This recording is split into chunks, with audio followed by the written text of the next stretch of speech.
Welcome everyone to the For the Love of Language podcast. I'm EJ. And I'm Stacy. Welcome back, everybody. We have a very special episode today. We have a new friend that I found through TikTok, RIP TikTok. This is Liam Connerly.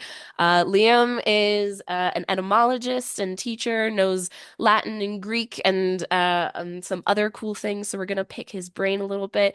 Liam, did you want to tell everybody a little bit more about like your background or where they can find you? Want to plug your socials real fast? Yeah. Yeah. Absolutely. Yeah, RIP to TikTok. It's been Oh, I talk about know. such a like everybody's been like it's been like a week-long thing, everybody's saying goodbye to one another. I'm not gonna lie, got very sentimental like a couple days ago, just seeing Oh everybody yeah. like saying goodbye. I remember somebody equated it to like, like when we graduated like eighth grade or something like that, and everybody's saying Yeah. goodbye and going to high school or graduating. It was very. But aside from that, you can find me at basically Connerly Liam uh, on Instagram. I also have a podcast as well that I've been doing since quarantine. That was kind of my hobby, called Latin in Layman's, a rhetoric revolution. And that kind of started out as Latin grammar. And then it kind of just has turned into ramble bamble yap sessions sometimes. I'll dive into They're etymology. great ramble bamble yap sessions though. I Thank you. as a listener of the pod, for all of our listeners, you should check it out. I mean, we're also notorious for tangents on our podcast, so I felt right at home listening to Liam's. So if you're a fan of us, you'll be a fan of Liam's. Rock on. Yeah. It's because like language is so interconnected too. Like that's what I've learned Yeah. about Latin in general. It's I never really found myself to be pursuing language like I am. Because Latin used to be kind of just this utility I found because I had always thought that I was going to go into kinesiology. I was thinking about either chiropractic or maybe doctor of osteopathy, but Latin has always been on the kind of like the sidelines. I started tutoring it back in 2015 when I was going to school at Puget Sound. And then I took a medical leave of absence and continued up at Utah State. Um, and that's because I lost my merit scholarship from UPS because of the time off. And I found that Utah State could honor both like a biomechanical degree as well as classics. So I decided to just do a one-off and be like, you know what, I'm just going to do two random things that I really love. And now the whole medicine stuff, I still love. I love anatomy. I love physiology. I love the human body. But now I just realize how language has kind of interconnected me with all these other disciplines. And like now I'm just kind of like, the more you know, the more you know. And the more Yeah. I know, the more confident I can carry myself through this life. And as I always like to say, especially because when I got viral on TikTok, unfortunately, it wasn't really because of my content. So what I always tried to tell everybody is like, listen, y'all, looks fade, dumb is forever. So if you're doom scrolling, you're doing this bull, like just like realize like yeah, sometimes like I get to the end of my day and I need some just like I need some hyper palatable like fast food junk for my brain to just like eat. But like for the most part, I'm trying to like invest in my mind and learn and grow. And that's what I loved about TikTok as well as Yeah. it's just like this way where everybody can kind of be together, learn a lot. I'm always learning something new, like being so now I'm teaching undergrad, but I had taught secondary out in Colorado for the past 5 years. And just seeing like and being a teacher for secondary education, um, I just have lost my kind of train of thought because I am rambling a little bit, but No, you're uh, it's doing all great. You're good. doing It's great. all good. Awesome. Yeah, EJ and I both have teaching backgrounds as well. And honestly, Uh, that's one of the reasons why I wanted to get you on the pod was because I saw a fellow educator who's passionate about educating and about doing it in like a fun, approachable way. And what EJ and I have tried to build here is something that's kind of like fun and conversational but informational as well. So I this is a Definitely. great little confluence of people and ideas today. Beautiful. Yeah. And Maybe to go ahead. Oh, I was just gonna see. This is what I do. I do like all just like all of a sudden, like here I heard you say confluence. Ah, Confluence is yes. going to be con, which is that prefix coming from cum, which is with. Flue coming from either fluo in Latin, which means to flow, or you get flumen, which means river. So confluence is kind of like this pertaining to flowing with. And essentially all of our linguistics are kind of flowing with and commingling together. And there's my etymology rant right there. So go ahead. I'm I sorry. love Sweet. it. Yeah. That's I like to use big words, and fantastic. it's fun to find out where the big words come from. For sure. Yeah, for both Stacy and I think while we have done language teaching, Stacy has been teaching English. I spent a year teaching Russian at the University of Utah when I was doing my graduate program there. But I haven't ever actually dived much into Latin or Greek. Um, and I think Latin particularly is super interesting because it has a huge impact on the language that we do actually speak, obviously. But it's not one of those languages that people are usually lining up saying, "Hey, I want to learn Latin. Like, this is going to be so useful for me in talking with my neighbors or traveling to XYZ country." Like, Latin is a little bit different because it's not really spoken Right. anymore. And so I'm curious, what was the initial drive, the initial reason for you to want to dive deep into Latin?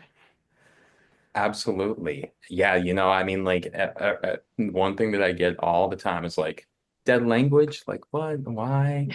And yeah, I mean, objectively speaking, absolutely, it's dead. But that doesn't mean that we can't, like, I mean, a lot of history. We look at history. Well, the past is kind of dead. But if we don't like at least learn some of our history, we are not doomed to repeat it. But it sure tends to rhyme. And we're starting to see that quite often nowadays, I think. But I honestly, for Latin, it was kind of a one-off where at Puget Sound, you had to take a foreign language. And I feel like I was in the same position as a lot of my undergrads that took Latin last semester, where I just took it as a foreign language requirement. It was between that, Arabic, and Greek, and I just wanted to do something new. I heard horror stories about Arabic, so I was like, you know what? I'm not trying to like inundate myself with too much my freshman year. And I just started taking Latin. And not gonna lie, this is what I tell my students all the time. It's like, dude, like I used to suck, man. It was a source of stress for me. I was not a Latin person. I disdained Latin, and I'm sure you guys can empathize with like, walking into a classroom and knowing what's going on and being like, all right, I love this. Like I feel confident. I feel like I am in command of like the material that's there. Whereas, you walk into another class where you had Jack, I don't know if you can cuss or not, so I'm not going to cuss, Oh but yeah. Oh no, I do it all the time. okay. I We forget have because little I was listening explicits to on a our couple. podcast because Okay. I'm prone to my language being a little, spicy. I try. I've always been very, very more deliberate because like, I'm sure you guys being teachers, like the things that you deal with as a teacher, like I I was very frank after all my teaching on TikTok that like one of my first written reprimands was because I said pissing off in a class. So Really? yeah, That I one's a had pretty to. mild one. I know I had to sign it. It went into I don't even know what file or permanent record for my teaching was back in Colorado. I was like, Mr. Connerly said pissing off in a class. And I'm like, all right. I guess I really got to watch myself, or else these kids will rat on me with just about anything. Yeah. I button it up for my students unless we're talking specifically about how to use certain terms and when it is appropriate to use certain terms, and we do it from an Absolutely. academic standpoint. But yes, no, you're allowed to swear however you like on the podcast at least. This is a free country in the realm of the For the Love of Language podcast. Sweet. Yeah. Anyways, I don't know. I think yeah, EJ, other than that, yeah, I just started taking Latin and then I started to kind of develop a knack for it. And then that's when I got the tutoring job. And they had never had a Latin tutor there before. And I was like, dang, maybe I actually am pretty good at this kind of stuff. And I just kind of tutored it. It was kind of a side job for me to get a little extra money while I was going to school and continue to go to school. I would do private tutoring as well when I was in Logan, Utah. And yeah, it just kind of it went from being on the sidelines to like slowly like bringing itself right into like kind of like what I want to continue doing right now, at least. I don't know what this world has in store for me. I don't know, gosh. Yeah. But for now, language. That's awesome. So when I was doing my master's degree, there was someone who was studying Latin as his like primary language. And one of the things that he said was that Latin is taught differently from other languages, partly because of it being a dead language. So for most languages, when I was teaching at the University of Utah, we were not supposed to speak English at all during the class. I think the American Council on the Teaching of Foreign Languages, they have their percentage of it's like 80 or 90% of the time they recommend speaking in the target language. Right. And so what we did is I wouldn't speak English during the class. I would use pictures. We would have discussions. I would like show videos, act things out, and then enable the students to also act out those things and practice the language. And maybe at the end of class for like a minute or two, I'd say something in English to try and explain something. But it was really when I was teaching all in Russian. But because people don't actually speak Latin and because of it being a dead language, like, does that change the approach for teaching it? Great question. Yeah, that is a great question. Absolutely, actually. Latin is very interesting. And I kind of like, see, I'm with my grad program, I'm actually kind of playing catch up because I never really did a lot of my Greek studies. So now, like, as a grad student, I'm also like, I have my seminars and grads, but I'm also taking an intro Greek, right? Had Greek one, I'm taking Greek two, but I'll also be doing another seminar in Greek. They're just gonna take it easy on me. I'm gonna translate as best I can, that kind of stuff. But relatively speaking, it's just when we start out with Latin, it's very grammatical. There's a lot of grammar and there's a lot of constructions that we understand. And not gonna Mm. lie, I know that the nitty-grittiness of it. I tell my students, I'm like, I know it's boring. I know that like nominative, genitive, dative, accusative, and ablative, and all this stuff and parts of speech and syntax and whatnot is not like the most interesting, but it's really important, I think, now that I look at it retrospectively, because it helps me understand my language. And that's what I love about Latin is that I've been able to like look at the English through the lens of Latin. And that's how I've been able to kind of develop my own speech and my command of my language and being able to manipulate it. I think that there's a very, very important quality to be able to talk to any sort of audience, right? Whether it be like very, very highfalutin, lofty words or just hang out with the homies, right?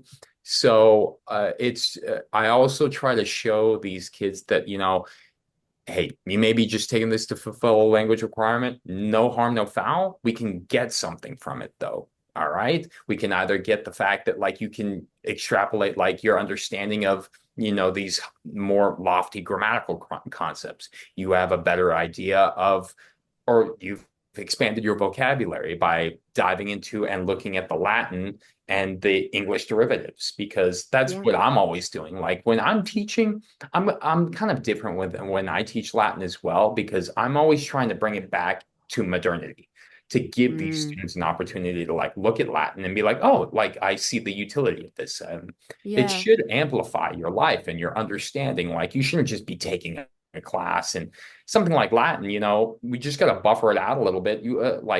I love Dead Poet Society, but that movie really does us a disservice when you see the old like Latin teacher just doing the amo amas amatama. Like it's not that boring, guys. I know you Yeah. can make it that boring for sure, but you can also like look at the derivatives. And then when you say, oh, this is what it is in Latin, this is a derivative in English, then it helps you have those cross connections. And then you can remember that Latin word. It sticks in your brain better. It's like mnemonics for me all the time. So we do translation. I do a lot of translation once we get more into more vocabulary. I'm very, very like I'm being much more deliberate with my students about learning vocabulary. They need to get better about that. Um, uh, There's always more room for vocabulary growth in for any real, language class. for real. Me too. But yeah, and when translation occurs, it's me up on the board writing, and then the way that we translate is I'll point out a word, and my students know I'm a cold caller. But that's the thing is like Latin is a 20 person class. You can't scoot by with me. You got like if you think that you're taking Latin to sit at the back of the class and fall asleep at 9 a.m., sorry, not sorry. Your boy's gonna be Mm. calling on you. And that's not because I'm like, trying to get him or anything like that, or a gotcha. It's like I just want the engagement. Like the more you're Mm. engaging with me, the more you're going to get out of this. It's it's very, very simple. And yet, sometimes I find myself a broken record with even my undergraduates. So very interesting. Yeah. No, Yeah. you've touched on a couple things that I really appreciate, which is trying to find that motivation for students of how can we get you to feel passionate about the topic that we're discussing. Because as I've mentioned on this podcast 1.5 million times, and I'll mention it 1.5 million more, is that motivation is everything. That's how humans ultimately learn, is because we feel like we need to learn something. That's where learning ultimately comes from. And that engagement and like getting people involved and invested is also a great way to like boost that motivation. So, hey, props to you. Scientifically, you're doing all the good things right in terms of Awesome. teaching. Awesome. Well, I think it's come from me just learning by getting just reamed, like the Oh first year I yeah. taught, like I remember of 8 a.m. I have a sixth grader. She looks at me and she's like, nobody cares about Latin. Nobody cares about you. You shouldn't even be here. And I was like, Oh, whoa, Well, that brutal. got right off personal. the Brutal. That's a get-go. that's a sixth grader for you. Preteens will nail you. Literally the closest to sociopaths, I am convinced. It's like, I love them, but like the talk about some mean people sometimes. Uh-huh, God. uh-huh. So what's the youngest that you've taught? I've actually done fourth grade was my youngest. Wow. Wow. And was that specifically for like Latin and It was for Latin too, which is really? wild. Yeah, How in I the was world do you get a fourth grader invested in Latin? you it was a part of the culture of the school. I was not there Mm, for the entire year because this is the problem with like, going through education, and as a younger educator, administration typically assumes that these teachers, they can kind of just tell them whatever and whatever and kind of take advantage of them because we are like the, yeah. You're uh, fresh. yeah, we're fresh, right? Yeah, we're ready. We're here. What's your why? Mine. And I was there, and they told me a lot of things to expect upon my hiring that wasn't the case. And they went so even as far as to tell me what they would pay me and then completely not pay me what they told me they would pay me. Ooh, Which very was fun. wild. And then I was like, Yeah. do I have to be at this school? And I ended up finding another school that ended up picking me up like midway into that semester. But I was teaching upper elementary at that school, and um, it was the culture of them, like, the kids were stress buckets. I would have to talk them off cliff. Like the first time I gave them a quiz, they're all crying. And Really? here I am, just like, Oh oh no, no. it's okay, guys. It's okay. It's just In fourth grade, crying about a quiz, they're too young to fine. worry. They are. They really are. And that's the thing. It was like I was looking at a bunch of puppies. It was like they all knew Yeah. what they needed to do. They still just couldn't fucking do it though, which is also sometimes where, my patients were this thin too. And like it's hard. Like, Yeah. juggling all those things. I was upper elementary. I taught fourth, fifth, and sixth at that school for yeah, 3.5 months. And yeah, it was tough. It was hard. It was and that school just like I don't really agree with the way in which they implemented their school. And it was basically like a military school without saying, excuse me, that they were a Mm, military school. yeah. And I had no idea that I was getting myself into that situation when I Very first applied. interesting. Yeah. Yeah, that's crazy that you would set things up so that fourth graders, elementary schoolers are terrified of testing. Like that kind of thing makes me question educational Ugh. systems in Yeah. general because like what is the value in testing? When you get out into the workforce, no one's testing you all the time. Like Yeah. the goal is And for being able to babies, testing for create. babies. I know. They were tiny, teeny tiny. Yeah. It's Yeah. I think like I am and it's such a way to like dash confidence too. Like I don't think that people Yeah. really realize where education and learning and knowing things is not about being inherently smart, you know. Oh yeah. It's just like and that's how what I learned from like Latin is I used to suck at it and then all of a sudden I started to kind of get these small wins, and that's what I, I try to show my students is like, I want you to embrace failure. If you get something wrong, no harm, no foul. Somebody laughs in class, we kick that energy to the curb, then we probably Hmm. kick that person out of class too. Why not? Because at the end of the day, we're all learning, and we Yeah. can't expect for us to get everything 100% of the time if we're trying to learn. So Yeah. and I wish somebody had told me that when I was a kid because I was just such a stress bucket and perfectionist that Hmm. I didn't put myself and raise my hand and try and get things right even though I wasn't sure if it was right or not. Um or getting things wrong, no harm, no foul. And Yeah. yeah, and then you get those things, and then you look at the wrong, you make it right, you move on, and then you develop those little confidence wins, and then that Hmm. stressful class doesn't become as stressful. You're walking in with a little more semblance of like, I know what's going on in here, Yeah. and that's how you kind of empower yourself, because you're your main character of this video game. I cannot play this video game for you guys. Like I have a bunch of students where I was like, y'all, like, you can just like, I mean, this is talk about NPCs in this world. I still had a student, I had a student get an 8% in my class last semester, and I'm like, Ooh. you just you just don't show Uh, up. You're not Yeah. showing up for yourself either. yeah.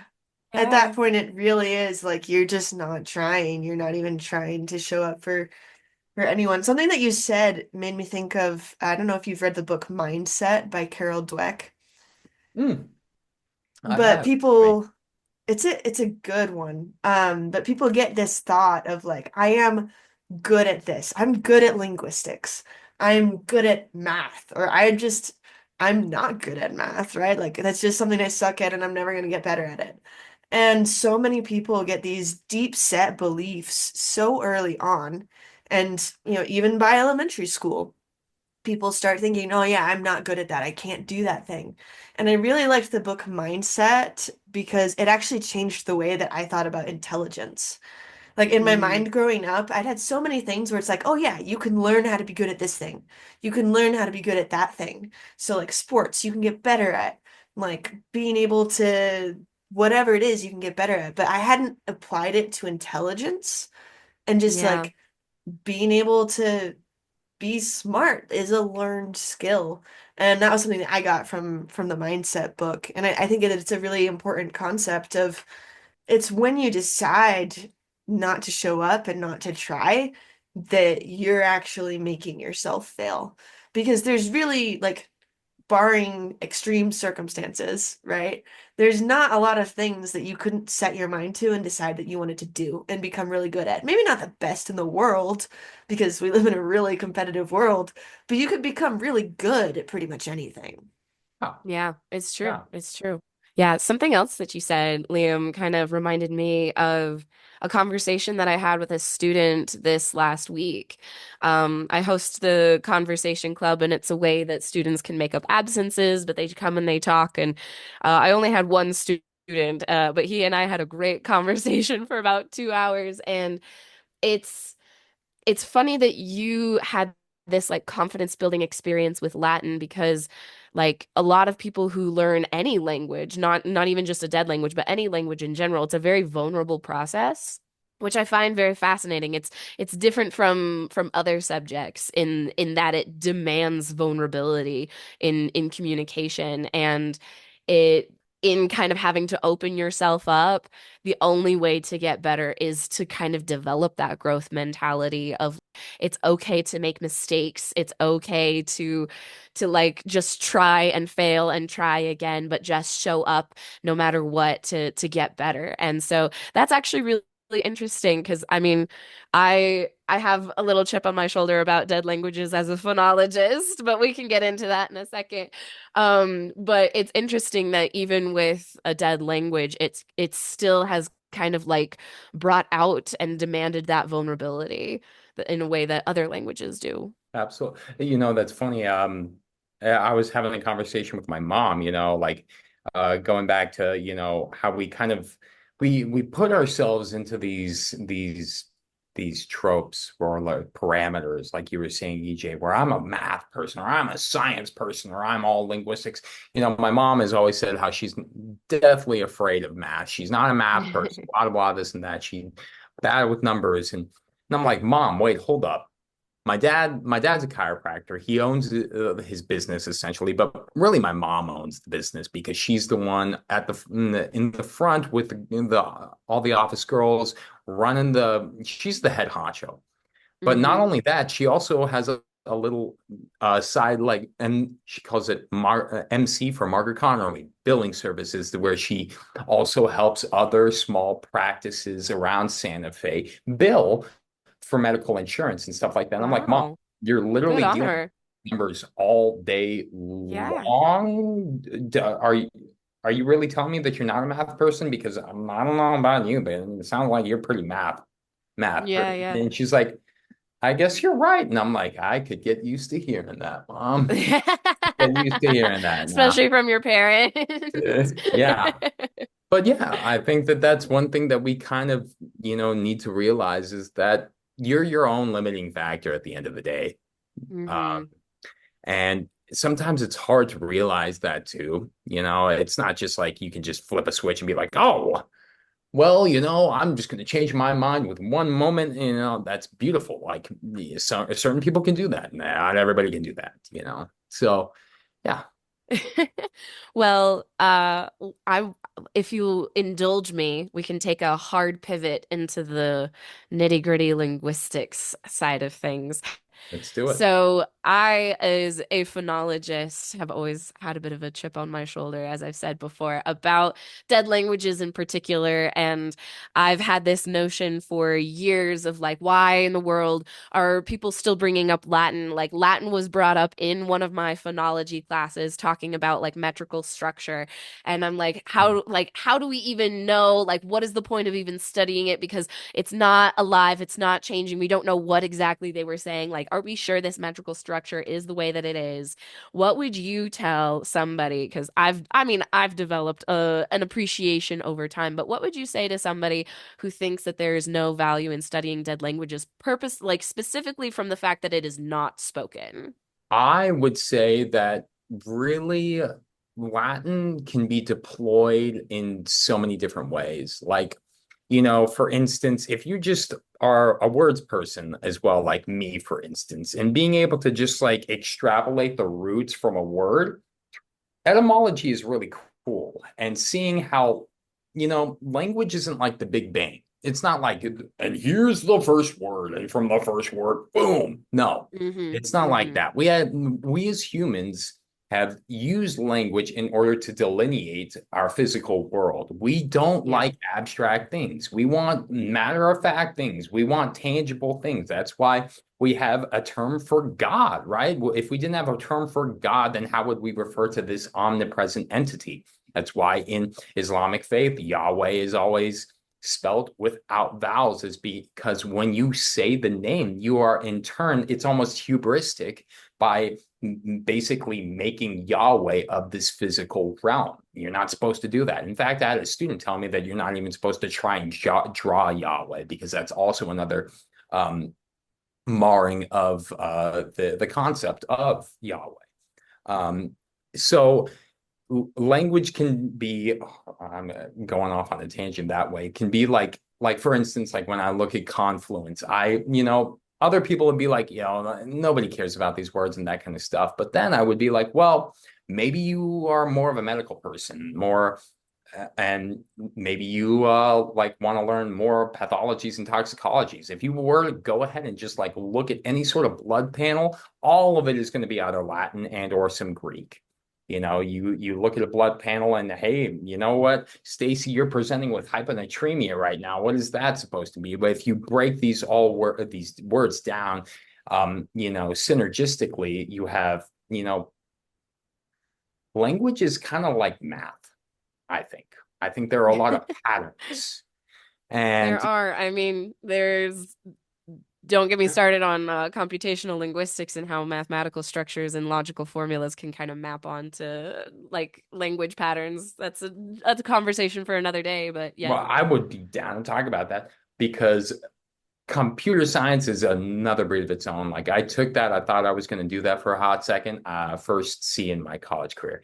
But but I think that like with Latin, I mean, I think it's really important to just like understand that you can actually invest in how Latin can translate to your spoken English. I actually learned all of my grammatical concepts, grammar, the understanding of parts of speech. I have undergrads coming in not thinking that a chair is a verb. You know, I think that we Oh need to, dear. if that's the case, we got to go back to some basics here as well, Yeah. because it's kind of like not learning algebra and then going straight into trigonometry or something Oh like, yeah. you Yeah. know. I find it I find it a little bit ironic that there's such a strong argument for learning Latin to help with English grammar, considering that English is not a Romance language. It's not actually Latin based, but it's a Germanic language. Right. And so the grammar of English is very, very different actually from the grammar of Latin. And of course, Middle English brought in this mixture of French, and, we do have so many words that come from Latin, especially in the scientific medical fields that you called out. But it's very interesting to me that, you know, Latin is a good way to learn English grammar better when English grammar is not Latin based at all. And I think there is That an is argument to ironic. be Yeah. made. Like there was a study about Esperanto that showed that if you teach people Esperanto, which is a made-up language, right? A made-up language based on Germanic and Latin, European languages. But if you teach people Esperanto and then you go to teach them another language, even though the language that they learned was like fake, like a created language, going through that exercise, the mental game of learning another language helps them learn a next language faster. Yep. And so there's definitely, interesting things that play into it. And I absolutely think you can get grammatical benefit from it. But yeah, what would you say to that of as far as like, well, English and Latin grammar are very different though. They are, that's the thing is like when I tell or talk about English, English is like this trench coat of a language. It's like Oh it, yeah. it, it was like, I want some of this. I'm going to throw it in here. I'll take some Germanic over here. I'll take maybe like some Romanian as well, Um, that's very interesting to consider because of our grammatically speaking, the way in which words work, we don't have cases in English, but they translate. It's very different. Like, because for instance, I'm like, all right, we in Latin we have all this nomenclature, But nominative, genitive, dative, accusative, and ablative are just fancy words for really referring to nominative subject, genitive, possessive noun. Hmm. And so for students to understand because I mean, I have students that are like, how do you make a noun possessive? Well, how do you make it possessive? We can iterate a noun through all of these different formats. We can make it a subject as the girl. We can make the girl show possession as in the girl's hat. Now we can make the girl a direct object in the dative, to or for the girl, right? Why are we doing this? To or for whom is the action being done? You have the accusative being the direct object. And so that's when I try and bring it into that realm. But again, speaking with Latin and sentence structure, it's all different because Latin doesn't rely on word order. English Yeah. does. And it also relies on tonal quality. I mean, I'm sure back in antiquity there were, tones that emphasize certain things, and we have macrons as well and such. But at the end of the day, yeah, oddly enough, speaking grammatically, they're very, very different languages, but not oddly enough, all of the grammatical concepts and or constructions that you learn in Latin actually are in English. We're using these grammatical concepts on the regular basis, whether we knew it or not. Do you know what a perfect passive participial form is? No. You'll learn that in Latin, and then you say, "Oh, I've been using that Yeah. on the regular," oddly enough. So it's kind of like I said, it's like looking at English through the lens of, it's like, I don't know, like a different perspective. Yeah, yeah. I have a question for you. What is your personal favorite like as grammatical aspect? Like the thing that you get really excited to teach about every single time, where you're just like, this aspect of the grammar is so fascinating. I could chomp on it for days. Hmm. Yeah, maybe contentious, but Okay. going from the indicative to the subjunctive. When you have Ooh. to because like that's when translation becomes a lot more interesting. That's when you can Yeah. entertain a lot more clauses and indirect statements and indirect discourse and all these different grammatical constructions that like you hear that and a lot of people are like, what the heck is that even? Yeah, would you mind explaining for our listeners a little bit about the indicative and subjunctive? So the indicative refers to like things that are like matter of fact. Hmm. That's what you go in like learning off the get-go. Like for instance, an indicative, verb would be I ran. I ran Hmm. would be a perfect past form of to run. I ran, first person singular, active, indicative, past. Now, if I wanted to make that subjunctive makes it more of this like esoteric quality to it. That's where we bring in these clauses. We have Hmm. jussive clauses, we have optative, things that kind of bring in conditional statements, right? That's where you get these if then statements and woulds and coulds and um, uh, I don't know. The way that I tell people just nitty gritty with the subjunctive is that it kind of makes uh, Latin sentences not so clunky, not Mm, so just interesting. disjointed. Yeah. Because I think, as we speak, we more conversationally, it is subjunctive a lot of the time. It's not a lot indicative. So once I get into the subjunctive, although, it is a hard time because then they're like, oh my God, now we have to learn all these again. And I'm like, yes, but then the translations get better and you can translate more. So, Mm, that's really fun.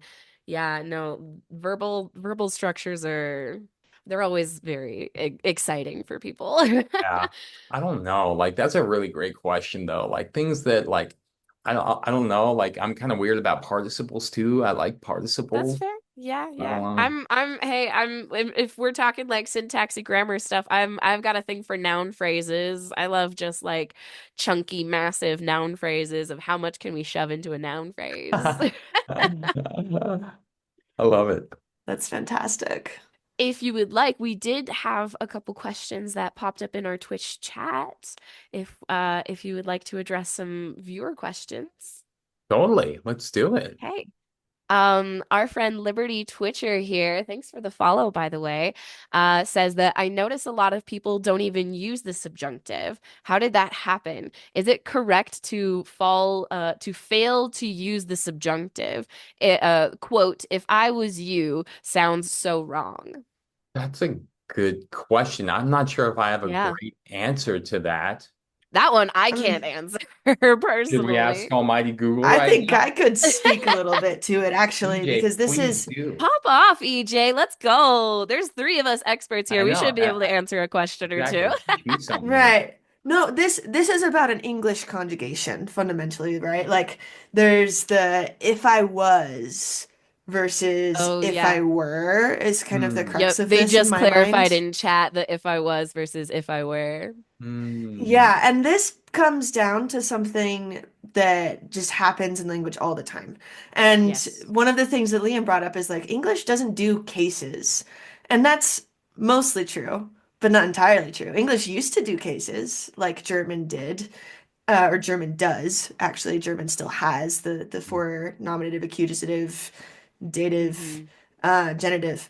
But in English, we've kind of moved away from those, and instead, word order has become really, really important, with the exception of pronouns. In English, you still won't say, "Hey, could you give that to I?" No, you say you can give that to me. Right. Yeah. And we've still kept cases with pronouns specifically. And we've talked a little bit in the past about how language changes over time. And in the case where you're saying, well, if I was, there's other indicators of the subjunctive there. So you could argue that changing was to were is actually redundant, right? Because you have the if I, and that already indicates that this is a subjunctive clause. Right. Now, technically, if you were talking to an editor or a grammatician, right, they'll say, oh no, it should be if I were to say something, if I were a rich man, right? But the Excellent fact of the example. matter is that we have millions of people speaking English, and all of them in different dialects, different backgrounds, and it should be totally Hmm. unsurprising that, especially when you have multiple indicators of a grammatical feature, of subjunctive, that sometimes in some pockets of speakers, you're going to slowly drop some of those or change some of those. And it's a natural part of language change. So, I mean, this could get a little Yeah. bit into the prescriptive versus descriptive thing. Like if someone from Which a we talk different about all the dialect, time, constantly. right, yeah, if someone from a different dialect is saying something, are you better off to try and, correct them and say, no, this is the right way to speak English because this is the way that I speak English and my people speak English and ours is superior? Or is it better to just understand what someone is saying and be able to continue communicating with them? And Yeah, so yeah. that's like my very large personal thoughts and tangent on that. No, I think that's great, and I think it brings up another point of something, another little chip on my shoulder about like dead languages is I've noticed that sometimes when people study dead languages, they because it's dead, it's not actively changing. The rules are inherently static, when Mhm. in reality, living, breathing languages are constantly in flux and changing and diverse. And I think a lot of people can kind of get in their heads that like language is kind of a static thing when in actuality it's just as real and tangible, and it changes and evolves just as much as any other creature on the earth. It will kind of always grow and develop. 100%. Yeah, that's interesting. I didn't even think about that. If I were, because if you were to just say that instead of in an indicative statement, you would definitely say I was as opposed to we were. But Hmm. you know, that is interesting. Thanks for that question. Yeah, that was a really good question. Had my brain churning, and also EJ, thanks for teaching me something new. That's what we're all doing here is we're all trying to learn and grow from each other. It's great. I guess I'll wrap up with one last question for you about like descriptivism, prescriptivism. Is that something that you are conscious of in your teaching of Latin, or like does that influence the way that you teach or approach the subject? Short answer, no, not Oh, okay. really. Could That's a you hard question, elaborate? Could you Stacy. elaborate Well, on what yes. on could you elaborate a little bit on maybe descriptive versus prescriptive for me because I may not Yeah, no, know for sure. exactly what you're saying. No, it's okay. It's okay. I made an assumption about your knowledge, and that's my bad. So prescriptivism is this idea of there are certain rules that language must follow, that there's like a certain structure to it, and like any deviation from it is considered bad. It's this idea that there's good language and bad language, and correct ways and incorrect ways of using language. That is the idea of prescriptivism. Whereas Cool. descriptivism says, oh, whatever people are using in the moment, in the present, like however people are naturally using language is whatever is correct, not what dictionaries say or what textbooks say. Yeah.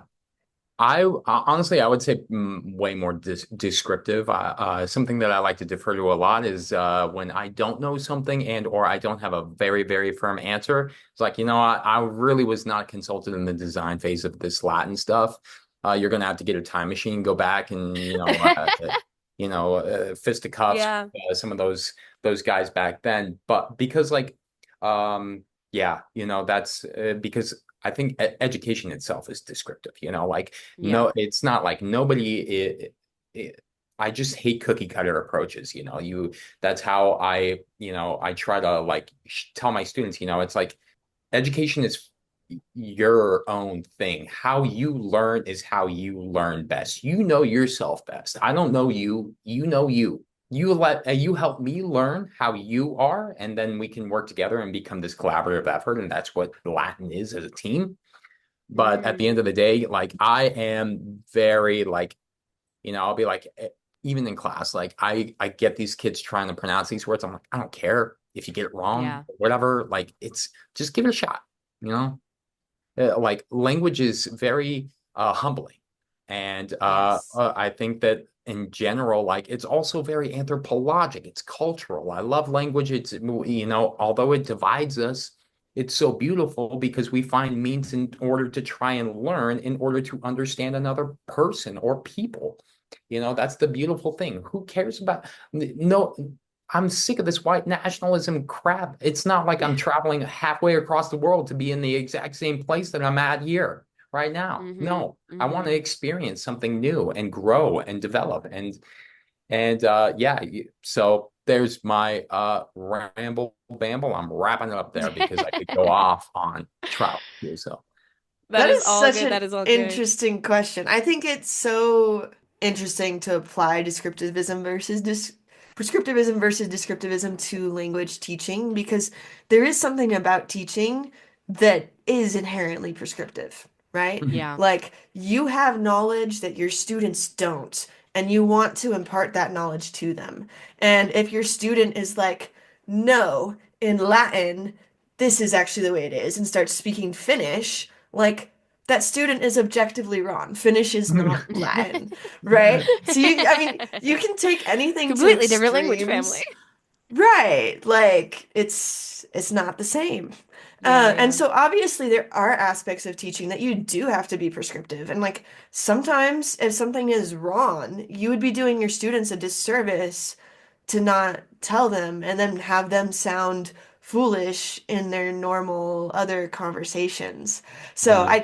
I think it's a really interesting balance of like, yes, this self-expression is important and your personal learning style is important, but if you want to be able to learn something, you also need to be willing to accept feedback and accept that sometimes you are going to get it wrong. And that's hmm okay because you can still push through that to communicate But if you just, when someone tells you that you're wrong, continue like banging your head into the wall the same way, it's just going to make you look foolish rather than Absolutely. actually improve your language skills. Yeah. Absolutely. All right. Well, Liam, thank you so much for joining us on our podcast today. This has been such a wonderful discussion. I'm glad that we were able to pick your brain a little bit and share some thoughts about teaching and Latin and etymology and history and all of this beautiful stuff. So thank you so much for sharing your time with us. Thank you so much for allowing this opportunity and reaching out to me. I really, yeah, and I'm gonna be still doing my thing and such. I really enjoyed this, and I don't podcast with many people. So if you guys are ever wanting to do a round two, you guys just let me know, and I'm game. Awesome. Well, we would Absolutely. love to talk Sounds with you good. again for sure. Rock Yeah, on. well, I will say goodbye to Twitch. Everybody say goodbye to Twitch. Bye, See Twitch. ya. Bye, Twitch. All right. Thanks everyone for listening to the For the Love of Language podcast. Follow us on Instagram and we would love to hear from you. Yep. Send us your questions and don't forget to rate us on Spotify.